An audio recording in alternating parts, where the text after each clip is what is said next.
Hey, good afternoon. How you doing again, my brother? Yes, I'm just showing you again.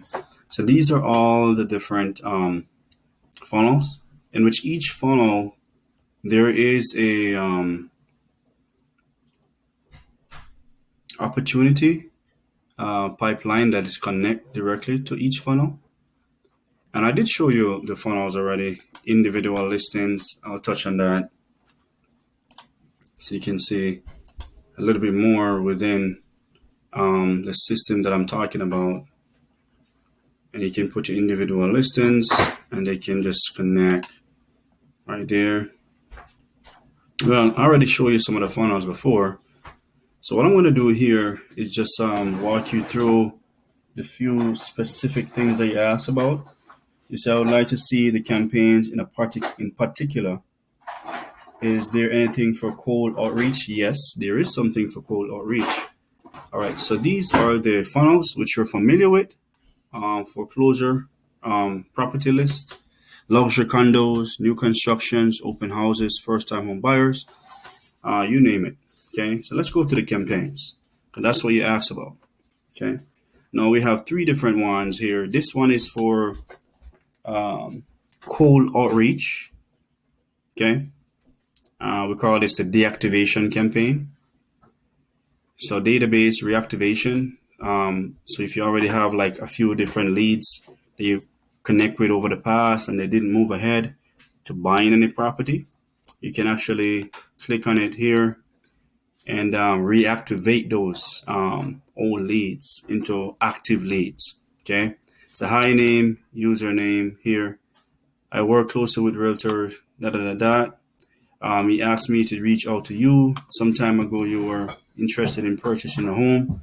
How is your search going? Okay, voicemail, phone call. You can set it up based on the time and how you want it to be done. Okay. And the same thing goes for this one here. You can just set it up anyhow you want it. You can actually set it, as I said before, you can do text message, messenger, email, manual SMS, webhook. You can even add a task so that, after this message go out, if anybody respond after a certain time, you can add a task as well. Let me just take a look here. Give me 1 second. Right. So we also have the home buyer campaign, and it's right here. It's pretty much they're pretty organized in a way. So thanks for requesting more information on the address and from who name. I was wondering, have you secured a mortgage funding yet? First name, last name, the name of the company, and all of that stuff. Then you can put it to a call if you want, or you can move the call further down if you want the drip to go out further. Email first and voicemail, then maybe a call. You can set it how you want it to be done. You can always take out the call if you don't want to have the call in it. I usually put the call in like an appointment reminder because I know that we're going to have an appointment. We're going to talk on the phone. I usually just put a call there. So text, email, reminder, text reminder, and I put the call like 2 minutes before the call. So what that does, it automatically ring your phone and ask you to press a number, but you have to set it up. You have to put a language here, like please, like you'd have to put the language there for it to communicate with you while you're in the middle of something, and then it rings and it said, "Hey, call is coming from a lead named Leon." And then once you say call is coming from a lead named Leon, press 1 if you want to connect to Leon. You can put the language here, and it automatically connect you to the person on the other side. Okay. You can always set up the stuff that you want for the campaign. Users, the windows from here, your name, email address that you want to use, as well as the different ways that you want to communicate with them. And as I said here, everything is already pre-built. So if somebody no show to the appointment, you can just come. These messages go out to them automatically for the no shows, and you can actually set the different requirements. If you just want to have multiple, or if somebody respond and you want it to stop, you can just have it right there. Now, for no show, if somebody say, "Hey, I'm not ready yet," to communicate with you about a dream home, you can actually just drop them into this campaign and let them, I would say keep warming them up over time. You can actually build it out even more over time with more current and relevant information to them so that it can help them in their own buying journey. Here's also another one. We call it a power campaign. Okay, USDA homes, first time home buyer campaign.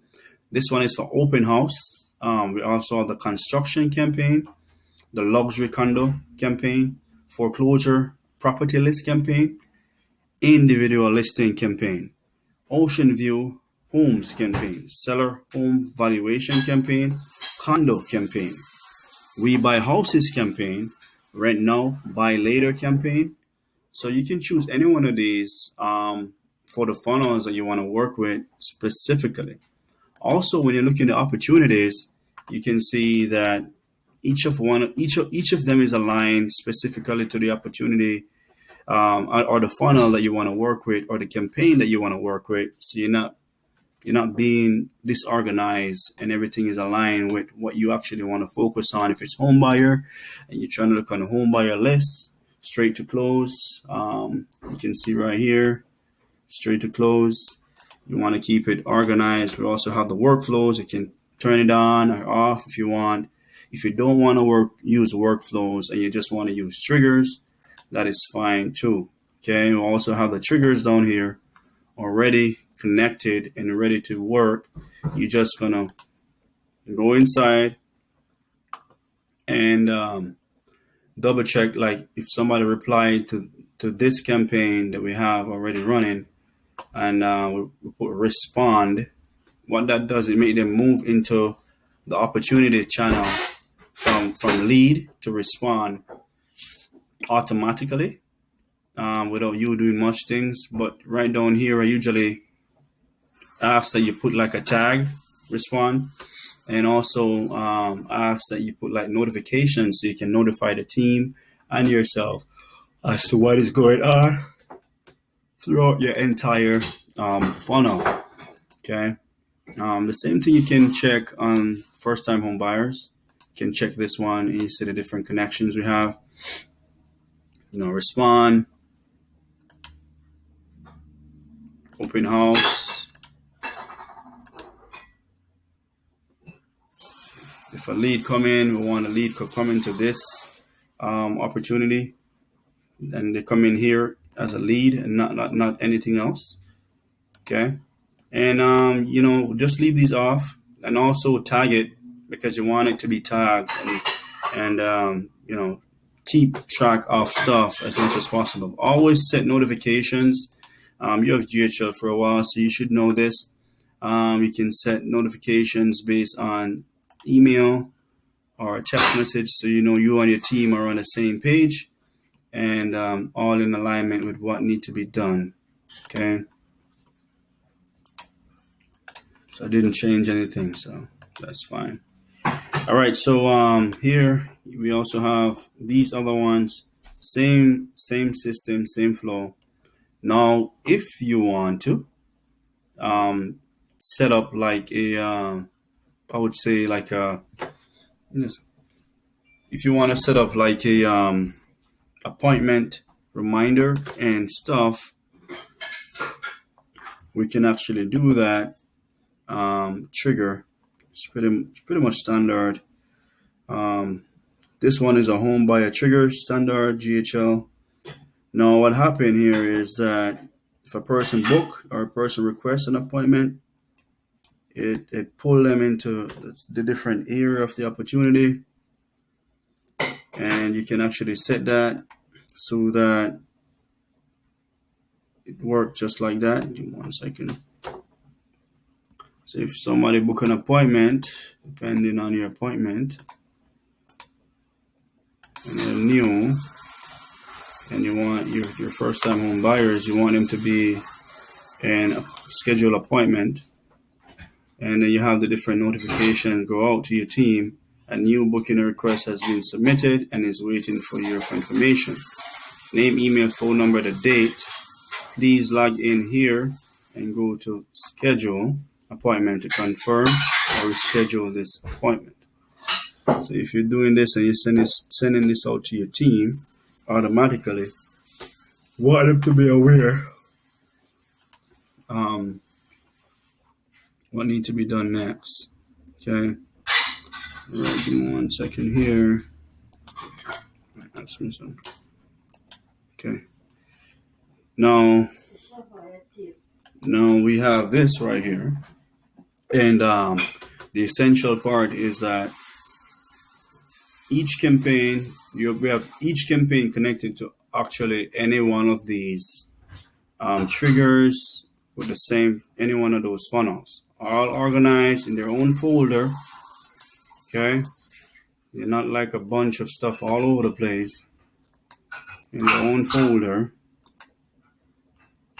Okay. Deactivation, this is if you want to do the cold outreach. Now the cold outreach is easy. All you need to do is come to contacts, contact smart. After you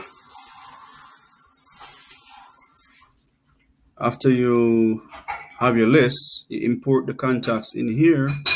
Once you import the contacts and you want to add to a campaign, you just click this, add it to the campaign, but you have to select them first and add them to the campaign. When you add them to the campaign, they'll show right here in the bulk actions. Okay, and then when they show right here in the bulk actions, you'll be able to launch it based on the time frame that you've set. Okay, so yeah, man. Scheduling, the same. Appointments, chat widgets, the settings here, calendar. You have different. You can just have one calendar. I usually recommend having one calendar because it's a whole lot easier to manage. But that's fine. It depends on how you and your team flow. I would say once you set up your calendar, you're good.